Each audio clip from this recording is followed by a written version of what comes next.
Ok, listo. Bueno, vamos a comentar el tema de dislipidemias el día de hoy dentro del módulo de cardiología. La clase está a cargo de Sergio y pues de parte mía. Vamos a empezar primero más que nada con los objetivos de la clase. Vamos a definir qué son las dislipidemias, los tipos que existen, el manejo terapéutico actual, como ya mencionaba la doctora, de los algoritmos más nuevos que les vamos a mostrar, las comorbilidades y estratificar los riesgos por la escala que también ya se mencionaron, la SCORE y la Global Risk. La definición de dislipidemia, como también mencionaba Eduardo, vaya, las literaturas algunas manejan que son asintomáticas, pero como bien mencionaba él, pues sí pueden presentar algunos síntomas que debemos de identificar, pues para pensar en que también podría ser una causa. Primero que nada quisimos ponerle esta tablita porque pues es de las más importantes, conocerla al 100%, que es sobre las metas terapéuticas que tenemos que tener. Dependiendo de cómo estratifiquemos al paciente, que ahorita lo vamos a explicar de acuerdo a cada tabla, vamos a cambiar las metas del nivel tanto de LDL y pues de triglicéridos. Las de bajo riesgo van a ser que se tiene que mantener un LDL de 116, el moderado de 100, un alto riesgo tiene que ser menor a 70 y muy alto riesgo menor a 55. Como que ahorita vamos a explicar uno por uno, paso a paso.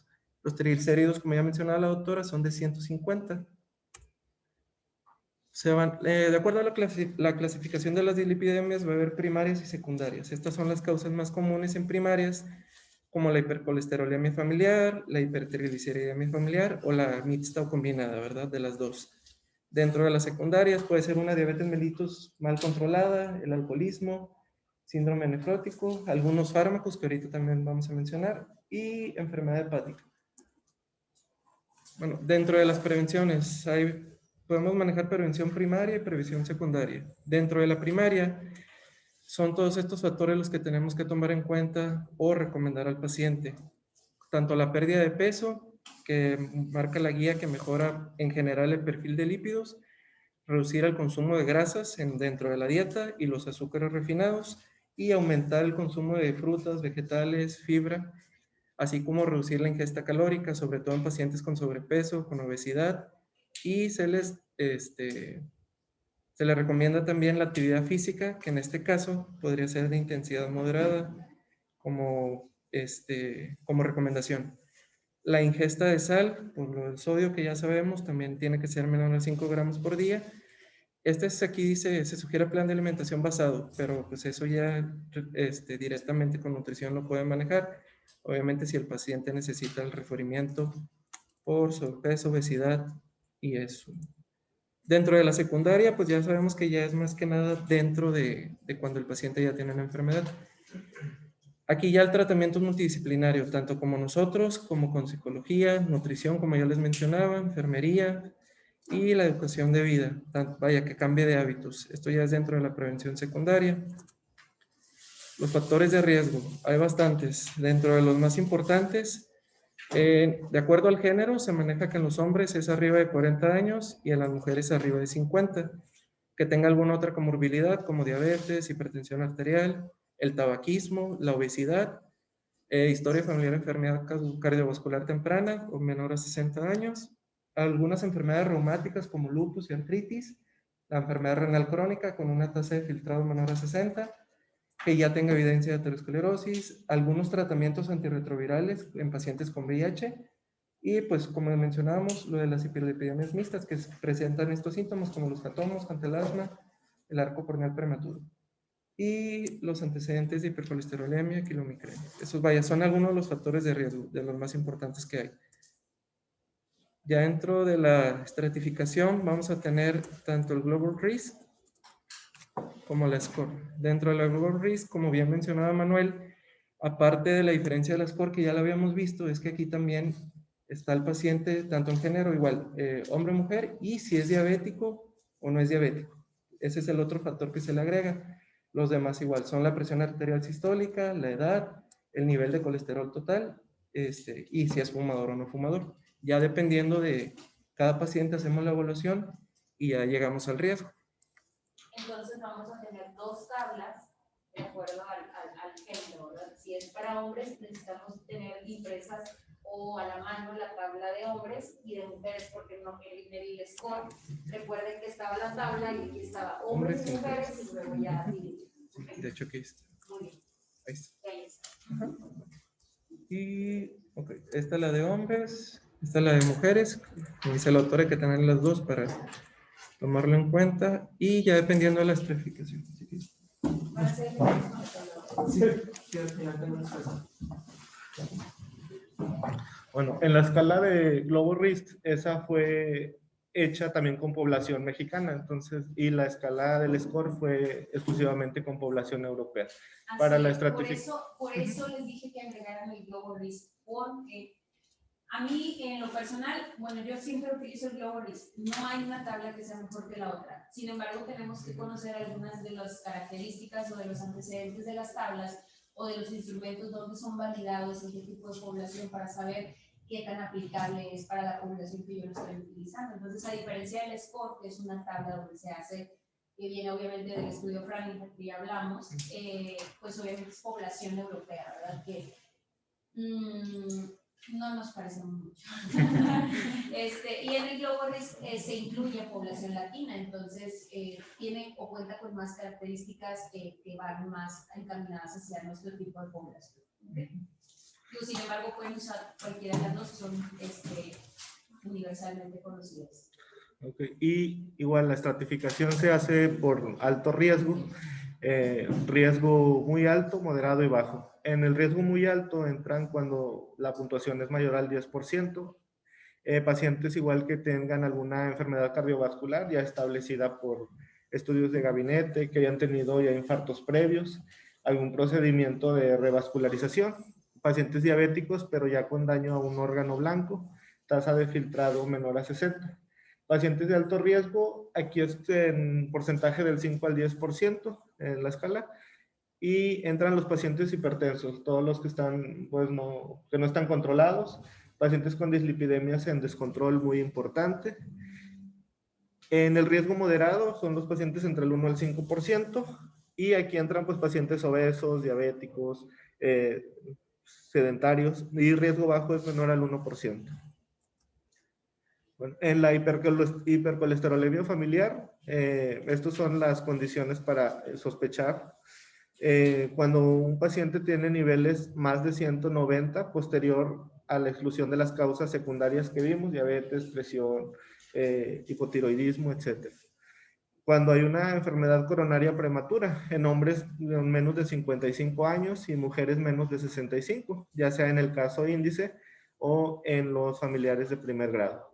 Igual cuando están los niveles del colesterol LDL sin tratamiento, en adultos que tengan más de 30 años, que manejen niveles de 250, de entre 20 a 29, niveles de 220, y menores de 20 años con niveles de 190. Y la presencia de hemantomas en el caso índice y en los familiares de primer grado. Estas son las recomendaciones en los factores de riesgo. El tabaquismo, pues evitar la exposición, tanto de forma activa como pasiva. La dieta, pues ya la comentó Cristian ahorita. Insistir en la ingesta también de granos integrales, vegetales, frutas. La actividad física, igual se recomiendan 30 minutos por 5 días. El peso, pues mantener un IMC en un peso normal, entre 20 a 25. La circunferencia de cintura, que sea menor de 94 en hombres y menor de 80 en mujeres. La presión, pues estar lo más controlado que se pueda, menor a 140-90 nos maneja la guía. Los triglicéridos, pues ya vimos que son menores de 150, y el colesterol LDL, pues son las metas que vimos ahorita. Y también igual la tabla SCORE como recordatorio, que ya la vimos la pasada, que en esta no se incluye a pacientes diabéticos a diferencia de la Global Risk.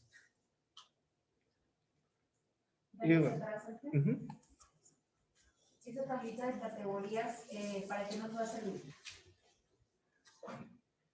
Para saber el tratamiento que le vamos a dar al paciente, hay que clasificarlo y luego ya ver el nivel de LDL que tiene ese paciente para saber qué tipo de medicamento se le va a dar. No. Para saber la meta de LDL que tenemos que tener. No. Bueno, en parte, pero no precisamente. Porque ¿para qué me ponen esa tabla? Dale otra hacia atrás. Si tengo eso. Porque pueden salir algunos pacientes ahí en riesgo bajo, pero si ya en la otra tabla tienen algún, por ejemplo, si ya tienen diabetes, ya lo consideran como riesgo alto. Así es, aguas con esa tabla, aguas con esa tabla. ¿Por qué? Porque luego de repente están presentando el examen. No les voy a poner esto en el examen, porque no me gusta poner cosas rebuscadas, me gusta más que analicen. Pero ustedes tienen que saber, bueno, ¿cómo se los pongo? Bueno, no se los pongo, a lo mejor se los pongo y no me doy cuenta, porque yo hago el cálculo para que ustedes hagan el ejercicio en la tabla, y resulta que dentro de los antecedentes que le puse al caso clínico, caía en uno de estos rangos. Y en la tabla me sale que tiene un riesgo moderado, pero resulta que el paciente tiene diabetes mellitus sin daño a órgano blanco de más de 10 años de evolución. Entonces, por la pura tabla, ese paciente es riesgo alto ya. Entonces, ustedes tienen que conocer estas categorías de riesgo cardiovascular, donde el paciente, si tiene ese antecedente, queda clasificado dentro de ese riesgo, independientemente de lo que diga el score. ¿Ok? Entonces, si yo tengo un paciente, por ejemplo, que ya tiene una tasa de filtrado menor de 30, pero el paciente a lo mejor tiene esa tasa de filtrado porque tuvo un daño renal agudo, uno se pone un choque hipovolémico y se quedó ya con daño renal establecido. Entonces, ese paciente en este momento está joven, entonces en el score nos sale en joven hacia abajo, el colesterol está normal, la presión está normal, y sale en riesgo bajo, pero tiene daño renal establecido, es un paciente de muy alto riesgo. ¿Ok? Sí nos va a servir, por eso te decía, Eduardo, en parte, porque depende de ello, vamos a ver qué clasificación es, y de acuerdo a la clasificación, ahora sí yo decido el tratamiento, pero no es propiamente para decidir el tratamiento, sino para clasificar estos antecedentes específicamente. Por ejemplo, otro antecedente importante. Yo tengo un paciente joven que tiene reciente diagnóstico de hipertensión y tuvo un disparo, una descompensación aguda por el motivo que ustedes quieran, y viene hoy a la consulta y trae una emergencia, una crisis hipertensiva. No, está en 180, 110, pero no trae daño a órgano blanco clínico, ¿verdad? Entonces lo mando yo a MC, se le controla la presión y demás, pero mientras yo vi a este paciente, independientemente del riesgo que diga el score, ese paciente ahorita tiene un riesgo alto, o sea, un riesgo muy, bueno, alto, no muy alto, alto, de presentar un infarto. ¿Por qué? Pues por el propio presión. Igualmente, los pacientes que les llegan muy descontrolados del colesterol, estamos hablando aquí de colesteroles totales de 310, por ejemplo, arriba de 310, y creo que para abajo venía, no, así es, arriba de 310, el LDL arriba de 190, son pacientes que por el puro colesterol, independientemente del score, son riesgo muy alto. Entonces, esta tabla ustedes la tienen que tomar en cuenta, porque son cuestiones que a veces se nos pasan dentro de la historia clínica, y resulta que el paciente, a pesar de lo que diga el score, resulta que el riesgo es más elevado de lo que yo le estoy calculando. ¿Ok? Muy bien. ¿Seguimos? Y ahora, bueno, esto es la actualización de los algoritmos del 2020 que nos da el IMSS. Vienen 3 algoritmos, que es el primero, que es para estratificar a los pacientes que son más de 40 años con el LDL elevado. El segundo algoritmo es para pacientes que tienen más de 20 años, pero que están con hipercolesterolemia familiar, o pacientes de más de 40 años con un riesgo muy alto. Y el tercero es para el manejo de las hipertrigliceridemias. En lo primero es estratificar el riesgo. Aquí nada más va a abarcar al riesgo bajo, el riesgo moderado y el riesgo alto. Después de ahí nos vamos a ir a ver el valor del colesterol LDL. Si se mantiene entre 116 y menos de 190, esto se divide en subgrupos. En esta parte es el subgrupo A, más de 190 corresponde al subgrupo B. En riesgo moderado, entre 100 y 190 también es el subgrupo A, y más de 190 el subgrupo B.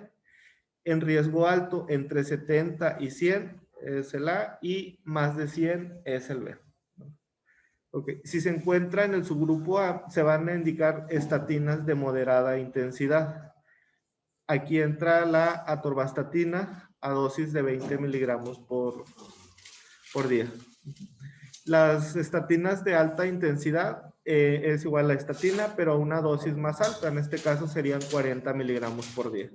Y aquí el algoritmo nos va marcando. En los subgrupos A, en los 3, se va a dar la estatina de 20 miligramos. Y en los 3, que son los subgrupos B, es a 40 miligramos. Y posteriormente se evalúa la respuesta de los medicamentos de en 2 a 4 meses. De ahí vamos a irnos a valorar si el paciente logró la meta o no. En caso de que la haya logrado, ¿alguien me recuerda las metas que eran? ¿En riesgo bajo? Okay. ¿En un riesgo moderado? 16. ¿Menor a riesgo moderado? ¿En riesgo? Ok. ¿En un riesgo alto? Okay. ¿Y en el muy alto? A 55. Okay. Si logró esas metas, el seguimiento se hace cada 6 meses. En primer nivel se va a tratar a los pacientes con riesgo bajo y con riesgo moderado. Y la guía nos dice que vamos a referir a los pacientes que estén en un riesgo cardiovascular alto, a segundo nivel, aunque ya se hayan controlado. Si no logró la meta, vamos a incrementar la estatina a dosis máxima. En este caso es de 40 a 80. La dosis máxima de la atorvastatina es de 80 miligramos al día en dosis terapéutica. Igual valoramos y a los 3 meses volvemos a valorar. Si logró esa meta, continuamos con esto. Seguimiento cada 6 meses. Pero si no la logra ya con dosis altas terapéuticas, se va a agregar ezetimibe de 10 miligramos. Hay tabletas que pueden dar separadas o combinadas. Y valorar la respuesta en 2 meses. Okay. A los 2 meses se vuelven a pedir laboratorios y valoramos si logró la meta. En caso de que no la haya logrado, se va a referir ya a medicina interna, a segundo nivel, para la valoración multidisciplinaria y buscar causas, control de las causas secundarias. Ok, es un paciente, ahí si ya hicimos estas intervenciones nosotros, es muy probablemente que sea un paciente con un riesgo cardiovascular muy alto o que tenga ya un antecedente de hipercolesterolemia familiar. Ahí ya el médico internista valora este medicamento, que es el evolocumab, que es un medicamento que se administra por vía subcutánea. Se pone cada 15 días una dosis de 140 miligramos por vía subcutánea, o cada mes se administran 320 miligramos. Pero eso ya lo realiza el médico internista. Y hay que darle seguimiento cada 3 meses. ¿Tienes la tablita acerca Sí. de las intensidades de la estatina? Es esta. No, la que venía en la guía.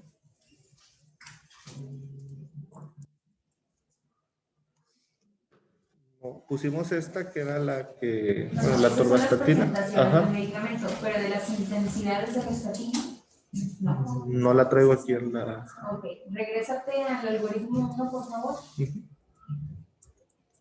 Ese mero. Bueno, aquí nada más para estar todos en el mismo canal. Llega el paciente con nosotros. ¿Qué es lo primero que vamos a hacer? Estratificar el riesgo. El paciente viene por el otro motivo, lo que sea, tiene factores de riesgo cardiovascular que ya los conocen, ya hicieron una tarea. No creo que las tareas vienen, se las pido nada más porque sí, porque les van a servir. Detectan un factor de riesgo cardiovascular en el paciente, le solicitan laboratorios que yo necesito para calcularle el riesgo cardiovascular, lo reviso y le calculo el riesgo cardiovascular. Ya lo tengo, lo clasifico de acuerdo a lo que me sale el score o a lo que sale la tabla de clasificación. ¿Ok? En ese momento, el paciente trae un LDL, si es un riesgo bajo, para que no se confundan con esto. ¿Cuál es la meta, dijimos, terapéutica para un riesgo bajo? Menor a 116. Bueno, el paciente en este momento trae entre 116 y 190. La indicación es iniciar una estatina de moderada intensidad. ¿Qué es una estatina de moderada intensidad?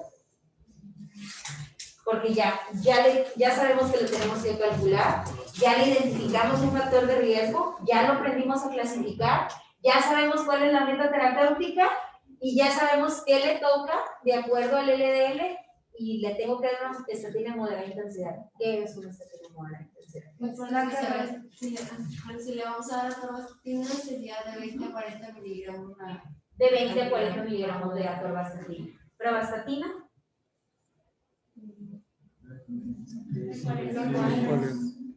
10 a 20.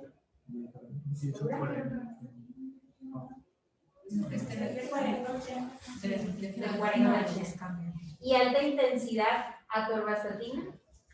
De 40. Entonces, es muy importante, revisen en la guía práctica clínica, que supongo que ya la mayoría lo hicieron, por lo que me están respondiendo, es la estatina, la intensidad de la estatina no es un medicamento diferente. Todas las estatinas tienen sus intensidades, es la dosis la que va a subir la intensidad. Por ejemplo, si ya sabemos que la presentación de la atorvastatina es de ¿cuánto? De 20. De 20 miligramos. Y de la moderada intensidad dijimos que son de 20 a 40. ¿Cuántas tabletas le voy a dar a este paciente? 2 tabletas, como máximo. Puedo empezarle con una y si no, puedo aumentarle a 2, como máximo, dentro de la intensidad. Ahora, si este paciente trae más de 190, ¿cuántas tabletas de atorvastatina de acuerdo a la intensidad que le toca le voy a dar? De 2 hasta 4 tabletas sin problema, ¿ok? Tengo que explicarle al paciente que nosotros dentro del instituto estamos limitados a presentaciones. Esos miligramos que yo le estoy dando, a lo mejor por fuera los va a encontrar en una sola tableta, pero aquí no los tenemos así. Por eso se ve tan aparatoso, como va a tomar 4 tabletas y luego el paciente, si casi siempre se los van a encontrar que están con 10 miligramos de pravastatina, o sea, prácticamente se puede hacer la polvo, mezclarlo en la crema y untársela, que va a ser exactamente lo mismo. Y él está feliz, doctora, si yo me tomaba una de 10, ellos ven para qué es y el número, es de 10 y ahora 4 y de 20, o sea, se quedan sorprendidísimos. Entonces nosotros tenemos que explicarle, uno, por qué lo estamos haciendo, ver que él vea que estamos siendo objetivos con el cálculo del riesgo cardiovascular, que tenemos una meta establecida y si ve todo esto, entonces va a tener la confianza de seguir nuestro tratamiento. Y obviamente les digo, si es las intensidades tienen rangos, entonces podemos empezar en el rango menor y de ahí irlo aumentando. ¿Por qué? Porque tenemos hasta cuánto tiempo para hacer el ajuste, hasta 4 meses sin problema, entonces lo vamos aumentando poco a poco a la intensidad que le toca. Y si no me responde, entonces ya continúo como viene el algoritmo. Y si no, pues ya me quedo con valoración cada 6 meses. 6 meses de dislipidemia, pero si tiene otras enfermedades, cada que le corresponde de acuerdo a la enfermedad. Si es pura dislipidemia, lo puedo ver hasta cada 6 meses sin problema. Si ya estoy en metas terapéuticas con la intensidad que le tocó en este tiempo. Entonces, no los quiero ver en la consulta, que es otro de los graves errores que cometemos. Le doy una pravastatina, para empezar, le doy una pravastatina, que es la mínima intensidad, la pravastatina, ¿en qué intensidades está catalogada? Solamente en la baja, ni siquiera llega a la moderada, porque no le van a dar 8 pastillas de pravastatina a un paciente, ni de chiste las va a tolerar. Entonces, están solamente en baja intensidad precisamente porque no es ahorita el medicamento tan ideal para tratar en este momento y más porque los riesgos que estamos viendo no van a ser riesgos moderados, no van a ser riesgos bajos, muchos van a ser riesgos altos o muy altos. Los pacientes ocupan unas intensidades altas de medicamento que la pravastatina no los alcanza. Entonces, estos pacientes, se me olvidó lo que les iba a decir. Estos pacientes están acostumbrados, les digo, a una dosis muy bajita de medicamento. Entonces, si yo les hago el cambio o el ajuste, lo puedo ir ajustando gradualmente desde la intensidad. Si me toca, dijimos, de 20 a 40, pues le doy una tableta y le voy aumentando en ese tiempo que le corresponde. No alcanzamos las dosis, pues continuamos con el algoritmo tal cual lo teníamos, lo estamos conociendo. ¿Ok? El error del que les hablaba es precisamente que yo le doy el medicamento con la dosis más baja y a veces está pravastatina, una intensidad menor a la que no le toca al paciente. ¿Y cuál es el principal error que le digo a ese paciente? ¿O qué es lo que más se han identificado dentro de la consulta? ¿O qué han hecho ustedes? Pues si no, el tiempo esperado no tiende a bajar o a nivelar. ¿Les suena conocido? Vengas el próximo mes y hágase otro perfil de líquidos. ¿Ok? No vamos a tener un cambio. No va a ser, y si lo tenemos el cambio porque el paciente le urge algo de medicamento y está sin nada, el cambio que vamos a ver no va a ser el cambio definitivo. Entonces, estamos gastándole tiempo al paciente, estamos creando que dé una vuelta innecesaria, estamos gastando insumos en la clínica que se pueden utilizar objetivamente para un paciente. ¿Por qué? Porque no sabemos manejar bien, ese es el motivo. Entonces, parten muchas cosas aquí, no solamente clínicas, sino también administrativas, que tenemos que considerar porque estamos en un instituto que nos paga y que se administra y que todo esto depende, también va parte económico, no es puro consulta y demás. Todo, acuérdense que todo, ya lo verán cuando vean administración, todos los procesos van de la mano, ¿verdad? Tanto el área operativa, que es la que nos toca a nosotros, bueno, ustedes no, pero a los operativos, a los médicos externos, de ver al paciente, de tener ese contacto con el derechohabiente, el área de enseñanza, que son ustedes, pero también el área administrativa, que son nuestros jefes inmediatos que se encargan del control de insumos y demás. Luego, les va a tocar ya cuando sean médicos externos, ¿saben qué, doctores? Este mes no hay reactivos de LDL, no pidan perfil de lípidos. Y si le toca al paciente, pues, ¿y por qué se acabaron? Pues porque alguien solicitó un perfil de lípidos al mes cuando no era necesario. Entonces tenemos que saber utilizar los recursos que tenemos adecuadamente y obviamente esto parte desde saber y estudiar previamente el manejo que yo estoy dando, ¿verdad? Muy bien, seguimos.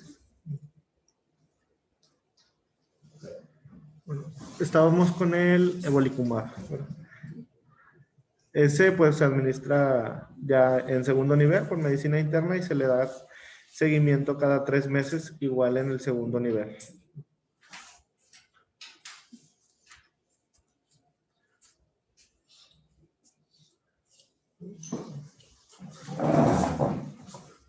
Continuando con el segundo algoritmo, como ya había mencionado Sergio, vamos a hablar de pacientes con hipercolesterolemia familiar mayores de 20 años o con los que tienen un riesgo cardiovascular muy alto, que es el último que nos faltó ver en el primer algoritmo.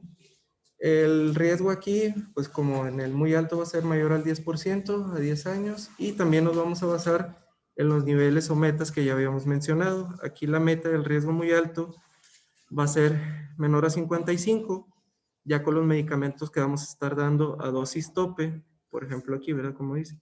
Si se logró el control con una estatina de 12 grado de intensidad alta, igual se valora dentro de 3 a 6 meses, dependiendo si si se mantuvo la meta o no.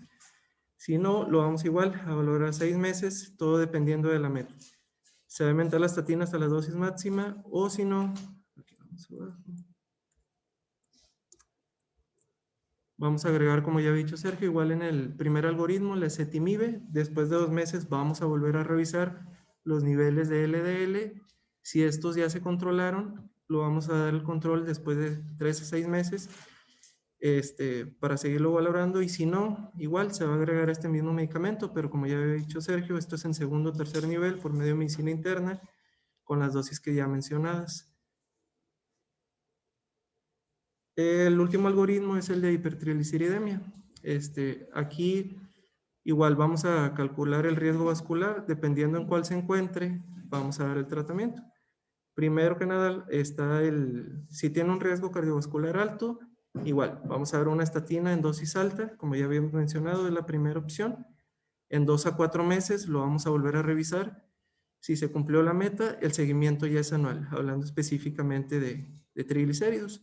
En caso de que no, ahora sí, ya podemos indicar los fibratos, ¿verdad? Pero primero van a ser las estatinas. E igual, subiendo de intensidad, dependiendo en qué riesgo esté, hasta llegar a la dosis tope. Ya si no, indicamos los fibratos. O sea, a ese paciente también le calculo el riesgo cardiovascular, veo la meta de LDL para ese paciente y la intensidad que le toca de estatina de acuerdo al LDL que tiene en ese momento. Sin embargo, no, perdón, la intensidad que le toca de acuerdo al riesgo cardiovascular que tiene, o sea, si es bajo, baja intensidad, si es moderado, moderada intensidad y así respectivamente, pero estamos hablando para manejo de hipertriglicéridos. Así es. El motivo cuál es, pues ya lo dijimos, ¿no? El porcentaje que reduce una estatina por sí sola de triglicéridos, que es mucho mayor que el porcentaje que reduce el desaturado. Entonces, la primera intención o el primer manejo siempre va a ser con una estatina. ¿Ok? Ok. Bueno, ya como les decía, si se cumplen las metas, el seguimiento va a ser anual. Si no, ya indicamos los fibratos, igual lo vamos a evaluar después de ya indicar estos medicamentos en 3 a 6 meses, dependiendo de cómo sigue. Igual, si no se cumplió la meta, hay que enviarlo a nivel superior con un manejo multidisciplinario, que en este caso sería esto, ya por medio de medicina interna, de nutrición, endocrinología y pues cardiología, ¿verdad? Igual, si sí cumplió la meta, igual que como habíamos llegado acá, el seguimiento va a ser anual en primer nivel de atención. Esto ya sería junto con los fibratos. Bueno, ahora yo les tengo una pregunta. Tienen un paciente que logran la meta terapéutica. O sea, ustedes le inician, es un paciente que tiene un riesgo cardiovascular moderado. Le inician una estatina de moderada intensidad porque trae 370 de triglicéridos. ¿Ok? Y lo citan a los 3 meses a ese paciente con un nuevo perfil de lípidos. El perfil de lípidos del siguiente mes nos dice que trae 180 de triglicéridos. ¿Qué le van a hacer? Porque aquí nos dice, si no baja, le agrego fibratos, 3 a 6 meses más. Si no baja, lo mando a segundo nivel. ¿Y si baja? Se mantiene el medicamento que está Me dicen o me preguntan. Se le daría seguimiento nada más, ¿no? ¿Qué le harías? ¿Le dejas la dosis, le bajas la dosis o le retiras la dosis? Le retiro ¿Por qué? porque ya tiene una meta, o sea, ya, ¿cómo se llama? Ya tiene en meta las triglicéridos. Entonces, para No sé si tú me estás preguntando y yo pregunté primero.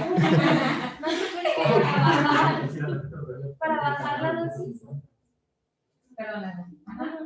que para bajar la dosis de un medicamento hay que tener dos resultados o 2 laboratorios donde esté disminuyendo, o sea, esa Entonces, ¿qué le dirías tú a ese paciente, Ana? Si te llega contigo después de 3 meses y trae 180 de triglicéridos y ya estás haciendo la nota y ya llegaste a la parte del plan de manejo. Pues ¿Qué le vas continuar a con poner? eso y en los siguientes 3 meses valorar nuevamente y ver si disminuyen los valores, disminuir la dosis de estatina. Muy bien, ahora les cambio el escenario. Tienen un paciente también con riesgo cardiovascular moderado.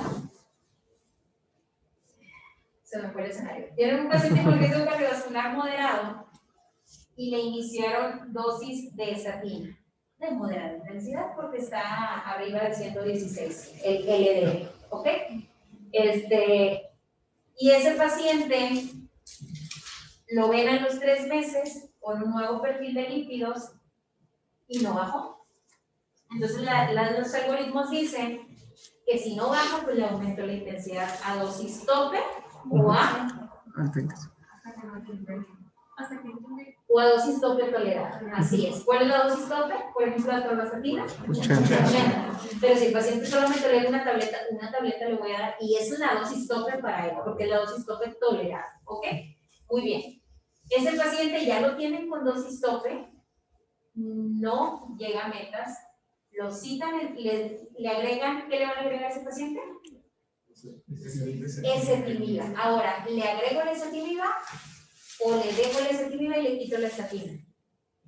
Se la agrega. Muy bien, porque suma la reducción del porcentaje de LDL. Si no, pues solamente, si se fijan, no sé si alguien leyó cuánto reduce la ezetimiba por sí sola el colesterol. 24%. Creo que hasta menos, ¿eh? Sí, sí. No me atrevo a asegurarlo porque no tengo ahorita el dato específico, pero creo que si 10 o 8% lo reduce, o sea, no es mucha la reducción comparado con la estatina, ¿verdad? Entonces, pues solo prácticamente subiría el colesterol en lugar de bajar, ¿ok? Pero bueno, igual revisen el dato. Bueno, ya agregamos la ezetimiba como viene en el algoritmo, ya lo tenemos con ezetimiba y con dosis máxima tolerada de estatina. Y el paciente, hablando que tiene un riesgo cardiovascular moderado, ¿cuál es su meta terapéutica? No, pues sí.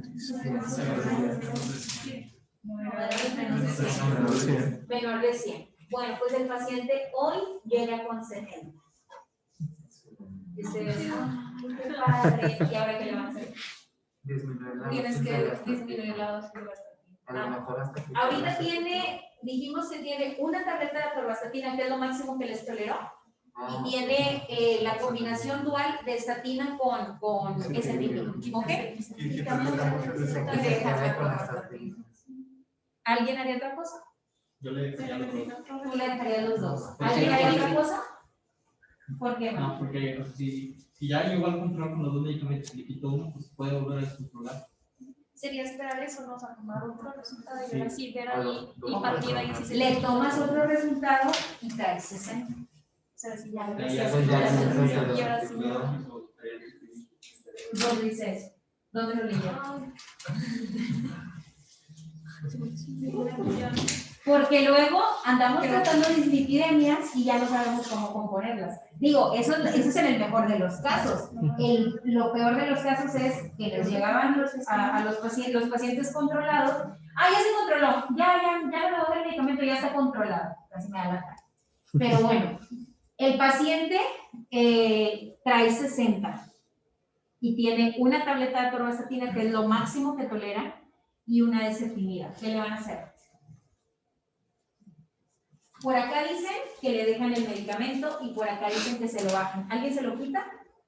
Pues no, ¿verdad? Ya les dije que no. ¿Qué le van a hacer? Hablando que tiene un riesgo cardiovascular moderado.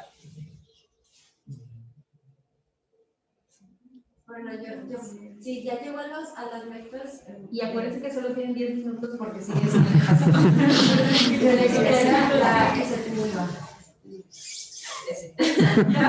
Ok, le quito el ezetimiba. Y le cargan la mano de estatina.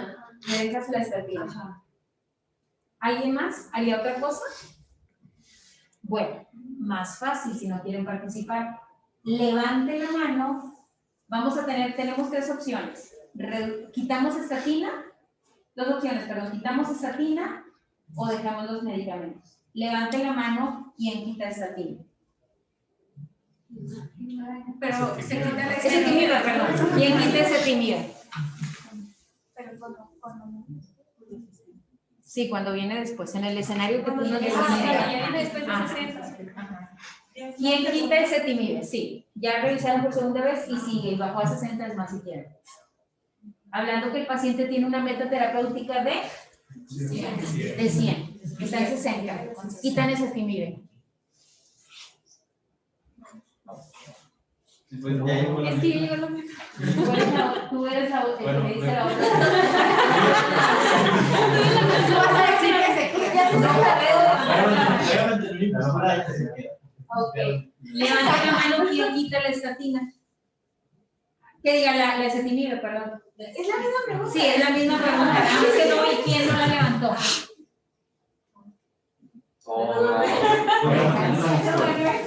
Se dejan solo. Entonces, Manuel deja ezetimiba y estatina. Pues Manuel tiene un punto extra. ¿Por qué? ¿Por qué, Manuel? Porque si le quito Ya te lo voy a quitar, ¿eh? no, porque si le quito la actividad, pues puede volver a Porque es la dosis que el paciente necesita para estar en meta. Es la dosis. No es tan mala la respuesta de quitar ezetimiba en este contexto que les dejé. ¿Por qué? Porque sí puedo probar, a ver si es verdad que te quito el ezetimiba y te vuelves a descontrolar. Pero si ya tuvieron al paciente ya lo tuvieron previamente con una atorvastatina de 20 y no les toleró más, por eso le agregaron ezetimiba, ¿qué les hace pensar que no va a volver a subir? Ahora, a diferencia que yo les hubiera dicho, la paciente se fue a nutrición, bajó bastante de peso, tiene una dieta estricta como nunca lo había hecho, podemos pensar que a lo mejor no sea tan necesario, a lo mejor a veces hasta menos dosis de atorvastatina, ¿verdad? O incluso bajar la dosis. ¿En qué me voy a mover yo? No en lo que haga el paciente, lo que la paciente me esté reflejando en sus exámenes. No podemos modificar un tratamiento si no tenemos un LDL en la mano, ¿ok? Pero si yo ya lo tengo con 20 de atorvastatina y por eso le agregué ezetimibe, porque seguíamos descontrolados, ¿qué me hace pensar que al quitarle el ezetimibe, la paciente se va a controlar o se va a mantener? ¿Ok? Entonces, le dejamos la dosis que necesita para estar en meta. La que necesita. Ahora, esa misma paciente, le da cita a los 6 meses. Y no vino, se le olvidó venir al año con nuevos laboratorios. Y tiene un año, viene porque ya se le acabó la transcripción, antes ese ezetimibe era de transcripción, o sea, nos la mandaban de la 4 para acá, el paciente tenía que hacer un trámite que duraba un año y al año teníamos que mandarlo nuevamente para que nos autorizaran otro año el medicamento. Y ya al momento que el médico le quiso dar ezetimibe no salió, lo tenía que volver a mandar en otras épocas que no son las de ustedes, ¿verdad? Ahora ya lo tienen aquí disponible. Y resulta que la paciente trae un LDL de 30. Al año. ¿Está en meta? Sí. Pero es la misma paciente, la que Es tiene la 20 misma. 20 de atorvastatina con el 20 y una de ezetimibe. Tiene 30 de LDL. ¿Qué le van a hacer? Ah, ¿verdad? Creían que nada más les iba a preguntar hacia arriba, pues no. Hacia abajo es más difícil. Yo le preguntaría, comentó que va a hacer alguna dieta o llevan un tratamiento y ya se evalúa. No, no le pero bueno, por ejemplo, yo tenía una buena respuesta. ¿Qué más? ¿Qué dijo? No sé. No, es que yo tenía una duda en la otra pregunta de cuando que no quitábamos el ezetimibe, porque pues a lo mejor hacía una dieta y todo, pero aquí pues ya habrán pasado 6 meses, un año casi. Pasó un año. Ajá, ya cuando llegamos a la, como que a la meta para poner el ezetimibe. Entonces ahorita ya pasaron 3 años, dijo, ¿no? No, un año. Otro año. Ajá, si ya pasó otro año y el LDL todavía está más bajo. ¿Qué le vas a hacer? Yo pregunté primero. Pues eso no se las voy a decir, eso ustedes la van a investigar. ¿Ok? ¿Hasta qué punto yo voy a decidir hacer una modificación hacia abajo de las estatinas? Porque es una de las principales dudas que hay dentro de la consulta y que a veces es difícil que se presente. Honestamente, un paciente que trae un control de este tipo de colesterol es porque no se cuida, o sea, va hacia arriba. Pero sí hay aquel que se aplica y que se pone las pilas o que responde muy bien al tratamiento, tiene un buen metabolismo y bueno, tenemos que saber qué hacer en estos casos, ¿verdad? Le voy a reducir la dosis, se la voy a quitar, mándalo. A lo mejor se trampa, pero hacer Sí, sí se trampa y se ve. una búsqueda rápida de Google. Algo de tarea. Muy bien, seguimos. Ok, bueno, seguimos. Esta es la tabla de las presentaciones que ya les habíamos mostrado con las dosis que se manejan dependiendo de la intensidad, ¿verdad? Como por el ejemplo que ya habíamos dado de la atorvastatina en intensidad moderada de 20 o en la intensidad alta de hasta 40 o 80, ¿verdad? Que esa ya es la dosis máxima tolerada. Las combinaciones que también hay de simvastatina con ezetimibe o la misma atorvastatina con el ezetimibe. El ezetimibe... Ahorita aquí creo que solamente tenemos, no me acuerdo si llegó simvastatina, no sé si Sí, simvastatina ayer en la consulta se veía con ezetimibe. O sea, pueden utilizarla sin problema. Nada más sale por receta más. Sí. El ezetimibe, simvastatina. El ezetimibe, pues también la presentación que hay solo de 10 miligramos, como ya había mencionado Sergio. Y ya el Evolucumab, que ese pues ya es de manejo internista, ¿verdad? De medicina interna. Y las presentaciones de los fibratos. tanto el bezafibrato en su presentación de 200 miligramos o el fenofibrato de 160. Vamos a hablar un poco de efectos adversos también de los medicamentos. Hay que revisar más, hay que hacer laboratorios antes de dar un tratamiento largo, más que nada, ¿verdad? Sobre todo con las estatinas o con los fibratos también. Los dos puntos mayor a checar van a ser la ALT para la función hepática y la CPK para la renal. Dependiendo de cómo vaya saliendo el paciente, vamos a ver si se lo seguimos dando o no. En la ALT, por ejemplo, se le hace la determinación a las 10 semanas, antes de, por ejemplo, si queremos incrementar dosis, o la de los fibratos también, ¿verdad? En el tratamiento con fibratos, igual, vamos a cada 4 semanas a la determinación de ALT, y esto es lo que tenemos que checar. Si se observa una elevación menor de 3 veces el límite de lo normal, se continúa el tratamiento completamente normal y hasta dentro de 5 semanas se vuelve a evaluar. O en caso de que no, que si hay una elevación mayor de 3 veces de su valor, se recomienda suspender el tratamiento o reducir la dosis. Y igual, en 5 semanas se vuelve a valorar para ver qué es, cómo siguen los niveles, ¿verdad?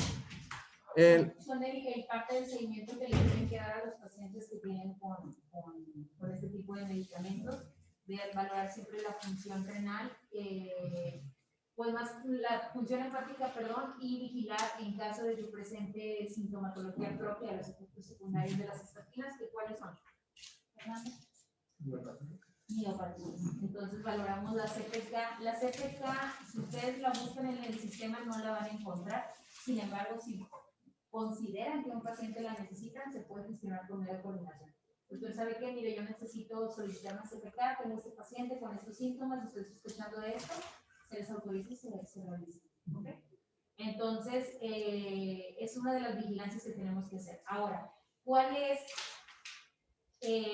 la prevalencia de este tipo de efectos, sobre todo de las miopatías en los pacientes? Yo vi que, o sea, sola la estatina, el porcentaje no lo tengo exacto, pero decía que era muy raro. Pero ya si se combinaba estatina con fibrato, era hasta el 5.5%. Del 5.5%. Es una prevalencia baja. En realidad va a ser raro el paciente que las presente. Pero si llega el paciente, ¿cómo viene el paciente? ¿Cómo es la sintomatología de una miopatía? Calambres.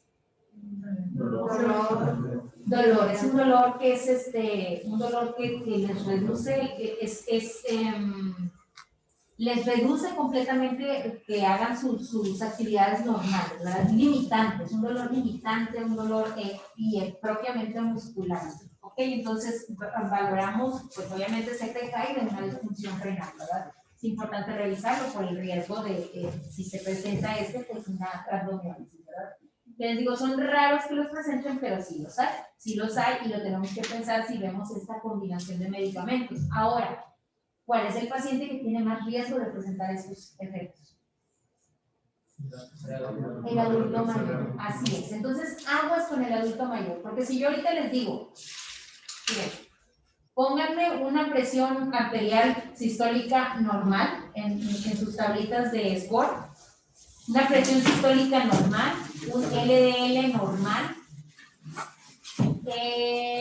pónganlo en la parte de acá de abajo de no fumador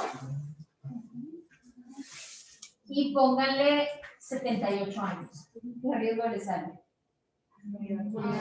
Siempre les va a salir muy alto y no es por todo lo demás, es por la edad. ¿Ok? Entonces, estos pacientes, si ustedes calculan el score, luego van a andarles dando 80 miligramos de atorvastatina a un adulto mayor cuando no los necesita. Porque no es porque esté descontrolado el LDL, sino porque está en un riesgo cardiovascular muy alto porque se lo está dando la edad. Es un riesgo, es un factor no modificable.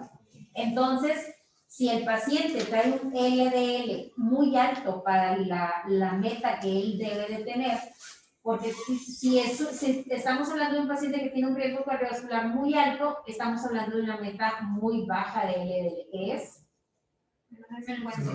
menor de 55. Entonces el paciente les trae 100, no, dale las 4 tabletas de atorvastatina y dejan al pobre paciente sin poderse mover. ¿Ok? Y ponemos el panorama. Siempre les digo este panorama y no es porque sea un panorama porque les quiera poner el extremo. Es lo más común, pero no nos damos cuenta que pasa hasta que nos vamos hacia atrás y nos damos cuenta cuál es el motivo. Y es muy triste ser el causante de ese tipo de problemas. Tenemos a un paciente de 80 años, le hicimos el cálculo de riesgo cardiovascular, le iniciamos una atorvastatina de alta intensidad y el paciente empezó con miopatías. No vino con ustedes porque no se puede mover, no se puede levantar de la cama, pero ustedes le dijeron y le insistieron en la consulta, señor, tiene riesgo muy alto de que le dé un infarto si no se toma las 4 tabletas, porque la doctora Gemma me dijo, le tengo que explicar para que me haga caso, si no se va a asustar. Y ahí está el paciente, lo único que se toma son las 4 tabletas de atorvastatina y no puede ni venir a consultar de dolor y de limitación de movimiento. Logra levantarse y se cae. ¿Ok? Es un síndrome geriátrico, las caídas en el adulto mayor. Una caída en el adulto mayor, ¿qué síndrome geriátrico provoca? Fragilidad. No, precisamente. Fragilidad estamos hablando de varios conjuntos, pero algo ya muy crónico. Antes de eso, Es de que tenga el miedo de volver a caerse. miedo de volver a caerse, ¿qué más? Postración, ¿por qué podría? Por postración o inmovilidad, por el miedo a volver a caerse, o si se cayó, fractura de cadera. Y postración por la fractura. Cualquiera de las dos nos lleva a postración. La postración, ¿qué síndrome geriátrico le provoca? Úlceras por presión. Las úlceras por presión, ¿qué síndrome geriátrico le provoca? Infecciones urinarias, podría ser. La misma postración y las infecciones urinarias, ¿qué síndrome geriátrico le provoca? Delirium, así es. El delirium, ¿qué síndrome geriátrico le provoca?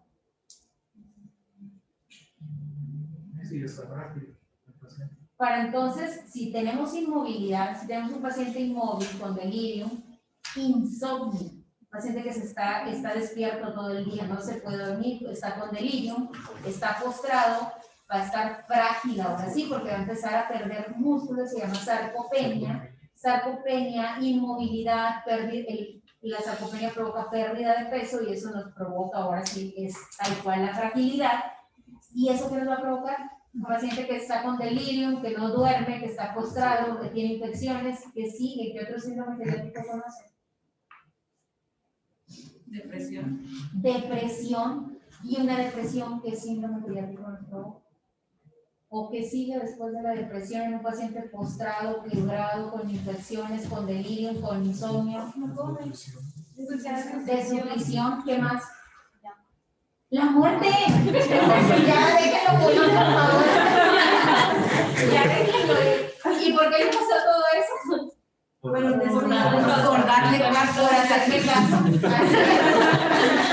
Entonces tienen que tener mucho cuidado con el adulto mayor, porque les digo, por sí solos, sin ningún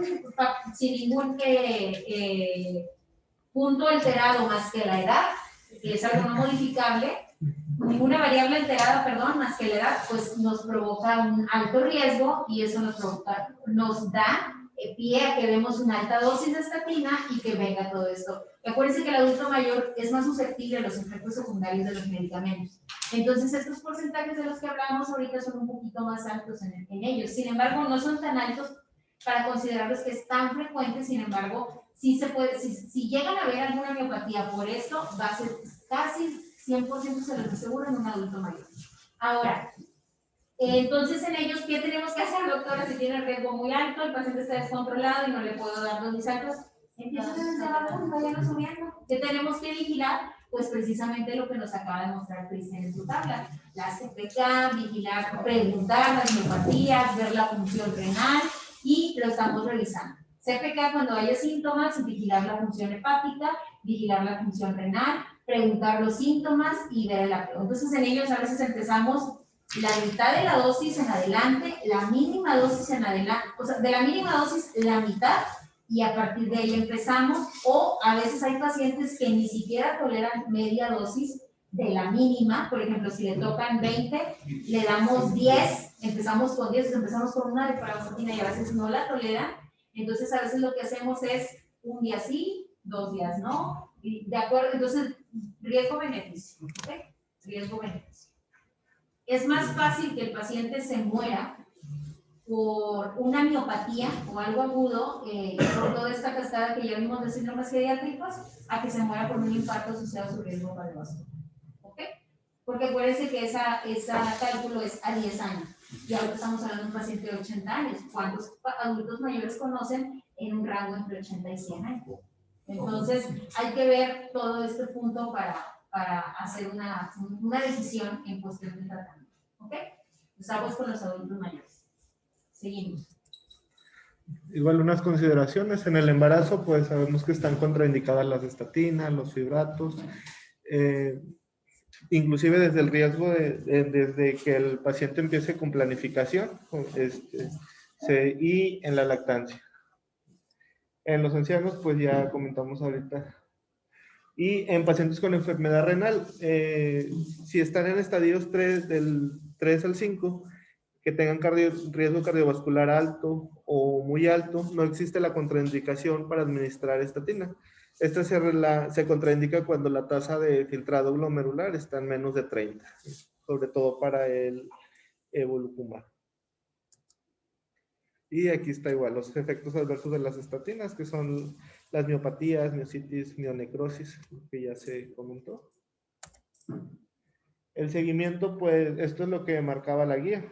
El perfil de lípidos a las 12 semanas, pero pues ya lo vimos ahorita en los algoritmos. Ahí está la respuesta a lo que preguntó ahorita, ¿no? Se recomienda disminuir la dosis de estatina con 2 valores consecutivos de la de menor a 40. Pero el paciente tenía 30. 30. Aquí es una de las respuestas. Lo que yo quiero que ustedes sepan es que no van a retirar el medicamento, no lo van a retirar, van a reducir dosis. Por eso les decía, no está tan equivocada la respuesta, porque si ya el paciente se está saliendo fuera del rango, que son los 40 miligramos, puedo retirar, ahora sí atreverme a retirar el ezetimibe y vigilar. Si tuviéramos solamente con una dosis, por ejemplo, dosis altas en este caso de estatinas, y la tenemos en estas cifras, lo primero que tenemos que hacer es reducir la mitad de la dosis antes de pensar en retirar. Sigue bajando, ya nos estamos acercando al 20, lo podemos retirar y vigilar. Pero no de primera instancia, está controlado, retirar, es lo que no quiero que realice. ¿Ok? Muy bien. Muy lista, Nayeli, muy lista. Y estos son los criterios de referencia. Referir a segundo nivel en caso de hipercolesterolemia familiar, que a pesar de los tratamientos no lleguen a las metas terapéuticas. ¿Cuándo van a sospechar de una hipercolesterolemia familiar? Además de que ya tiene dosis tope y el paciente sigue súper descontrolado. Joven, que venga los sandomas, así es. El arco corneal. Que no va, que no se lo va a controlar. Sí, para esto de acá, aquí hay 2 pegadas. Pero está conectada a Pues si quieres apagar el proyector, no pasa nada. ¿Cuántas diapositivas nos faltan? Ya nada más eran los casos clínicos. Okay. Muy bien. ¿Dudas, muchachos, hasta ahorita? En el examen. ¿Qué les pareció el tema? ¿Cuál estará más largo?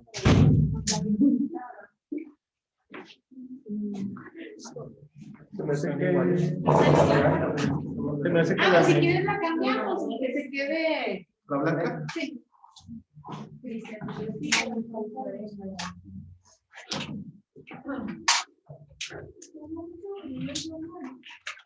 No.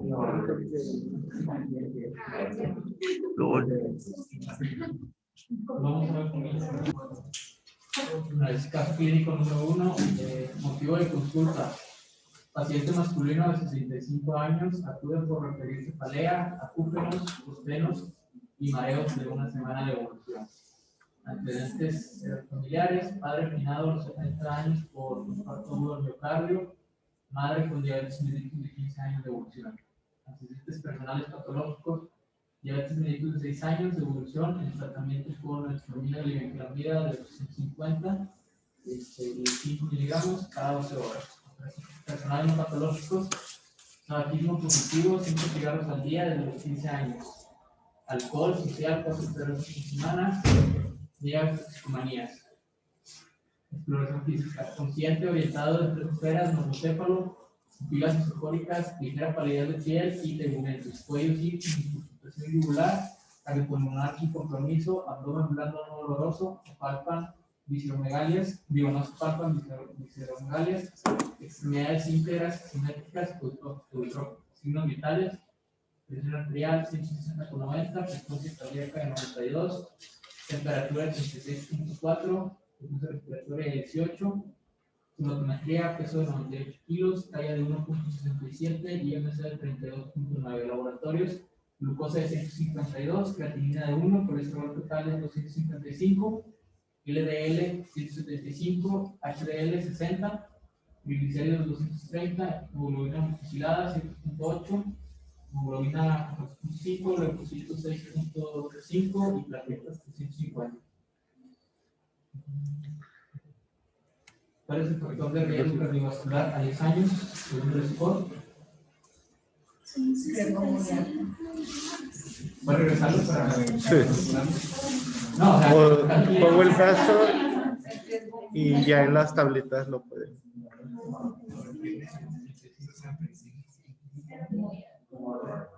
No, pero es que sí, aparte. Y tiene mayor a 160. Sí,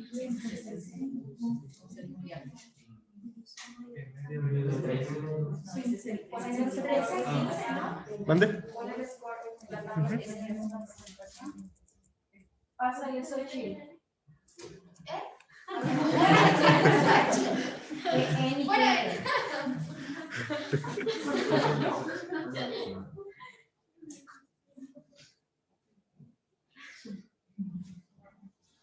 No tenemos telas colgantes, pero tenemos un score. Adelante, todo tuyo. Bueno, pues es un paciente de 65 años, fumador, y tiene presión arterial sistólica de 160.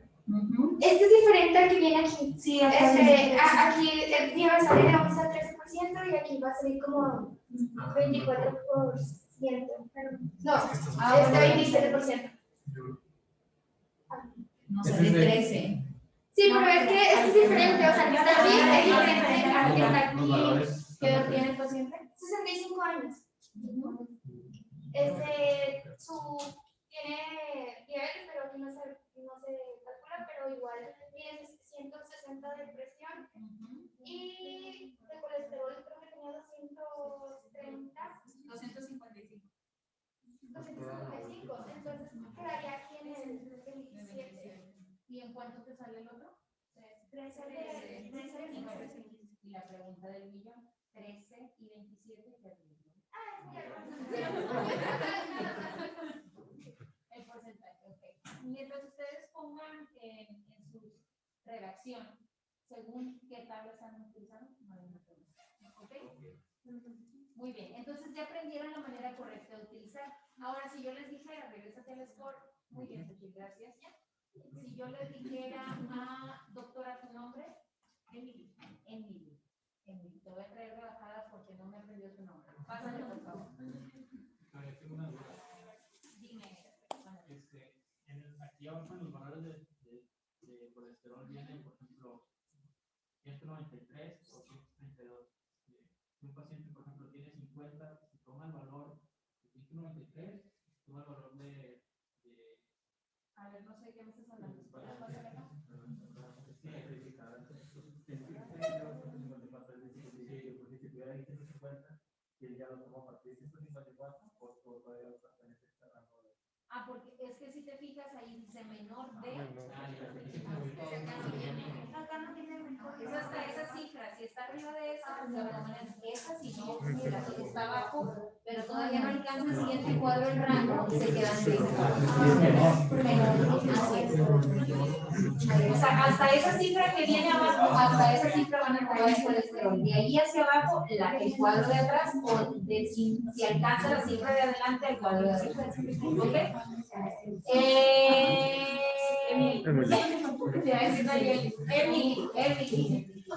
Emily, tienes una paciente mujer de 52 años. Mujer de 52 años con una presión, fumadora, perdón, con una presión de 160-110 y con un colesterol de 200.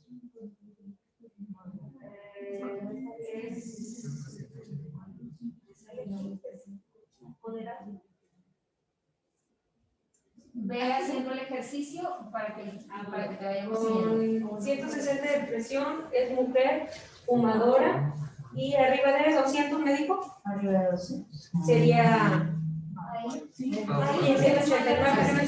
Si se fijan, la pauta de, si se fijan luego de repente, es que no vienen todos los números, ¿para qué los quieren?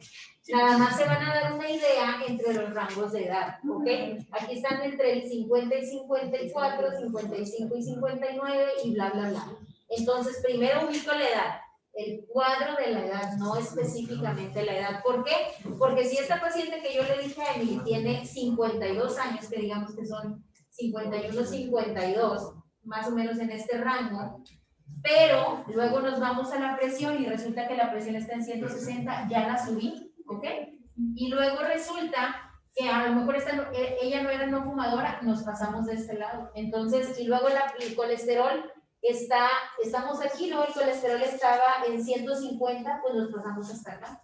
Entonces, lo vamos moviendo de acuerdo a la variable que yo estoy revisando en ese momento. Y podemos quedar en rangos muy distintos, ¿ok?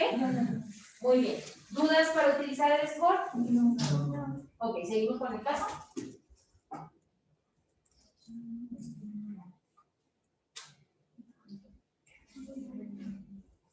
La método de LDL triglicéridos para ese paciente, Eduardo. Pues es menos de 55 LDL. ¿Y de triglicéridos, Daniela? Menor de 150. Menor de 150. Muy bien. ¿Cuál sería el tratamiento inicial? De 40-80. ¿Cuánto trae de LDL? 175. Hay que ver porque como lo planteaste, es un paciente de la a lo mejor no se le empieza a lo mejor con las de alta intensidad y le vamos a escalar. Pues 65, prácticamente estamos en. Lo que podemos intentar primero es, si a él le toca una estatina de alta intensidad que es de 40-80, pues iniciamos 40. No tolero, pues entonces nos bajamos, ¿ok? Pero si ya esto, sobre todo para adultos, les digo, en rangos de edades que incluso se nos salen del score, ¿ok? Entonces tenemos nada más ese tipo de precauciones, pero es una muy buena observación. Ahora, si el paciente ya tiene antecedentes, va a haber muchos pacientes que dicen, no, pero esa paciente ya me la dieron ni me la dieron. ¿Qué síntomas, además de las miopatías, causan las estatinas? Gastrointestinales. Gastrointestinales, no se escucha, perdón. Gastrointestinales, sueño, dolor de cabeza, y además el mareo. Entonces, si el paciente que ya sabe que no tolera ese medicamento, podemos empezar dosis baja, más baja de la intensidad que le corresponde de acuerdo al nivel cardiovascular. ¿Okay? ¿Y en cuánto tiempo revaloraríamos al paciente? Nubia, ¿cuánto tiempo revaloraríamos al paciente? Bien, muy bien. ¿Entre qué rango de edad dice el algoritmo? Desde 2 hasta 4. La guía de práctica nos dice 12 semanas, 3 meses. Entonces nos vamos a quedar con el mes. El que ustedes decidan, por ejemplo, para cuestiones de examen, el que ustedes decidan está bien, si está dentro del rango que viene establecido en el algoritmo. ¿Ok? Muy bien. ¿Alguien que quiera leer el segundo? Si quieren, hasta aquí vamos a dejar por el tiempo. Muy buena clase. ¿Dudas? ¿Qué les pareció? ¿Hoy aprendieron algo nuevo? ¿Me olvidó? Ya por eso no voy por ese video. Así quiero que sean las clases, chicos. Quiero que sean dinámicas. Quiero que la intención Detener siempre grabación, sea ¿no? que Se le pone la detener. audiencia se quede con algo.